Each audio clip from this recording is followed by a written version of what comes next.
लड़के ने पूछा, भागकर शादी करनी है या हाथ मांगकर?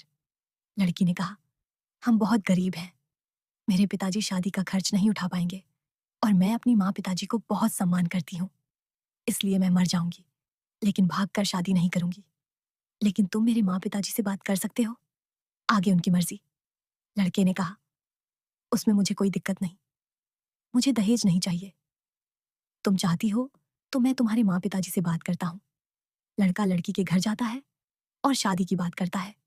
लड़की के पिताजी कहते हैं, मेरे पास सिर्फ 1,000 रुपए हैं, इतने पैसों से कैसे शादी करा दूं? लड़के ने कहा, शादी 1,000 में भी होती है, मैं कल आऊंगा अपने परिवार को लेकर। दूसरे दिन लड़का अपने परिवार को लेकर आता है और सब उसकी गाड़ी में बैठते हैं।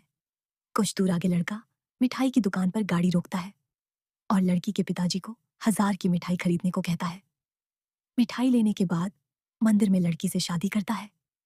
लड़का कहता है, अब इस मिठाई को मोहल्ले में बांट दो।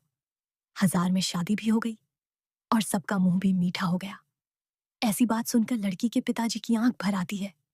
शादी के 2 महीने बाद ही लड़के की कार एक्सीडेंट में मौत हो जाती है। लड़की वहां पहुंचती है और लड़के को देखकर बेहोश हो जाती है। पोस्टमार्टम के बाद लड़के का खून लगा हुआ कपड़ा घर आता है। लड़के का क्रियाकर्म होता है। लड़की वो कपड़ा धोबी को देती है। धोबी कहता है, बहन ये कपड़ा फेंक दो, ये कपड़ा बेकार है अब।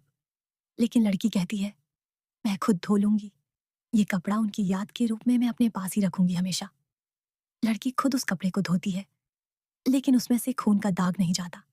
शाम को जब वो लड़की सोई तो उसने सपने में एक बूढ़ी औरत को देखा और डर कर उठ गई। दूसरे दिन फिर से उसने कपड़ा धोया, लेकिन फिर भी दाग नहीं गया। फिर से सोई और फिर से उसने वही बूढ़ी औरत को देखा।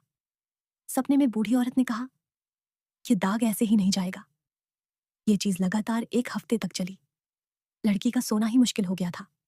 लेकिन 8वें दिन उसके घर की घंटी बजी। उसने दरवाजा खोला और डर से जोर से चिल्ला पड़ी। उसके सपने में आने वाली बूढ़ी औरत उसके सामने थी।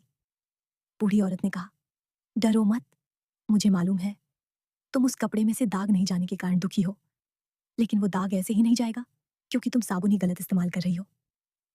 लड़की ने उस साबुन से कपड़े को धोया तो दाग चला गया। इसलिए जैसा भी दाग हो, हटाने के लिए पूजा साबुन का इस्तेमाल करें। शुरू में मेरा भी दिमाग खराब हुआ था जब किसी ने मुझे ये शेयर किया था। अब दूसरों का भी दिमाग खराब करना है तो लाइक करो, शेयर करो और सब्सक्राइब करना मत भूलना।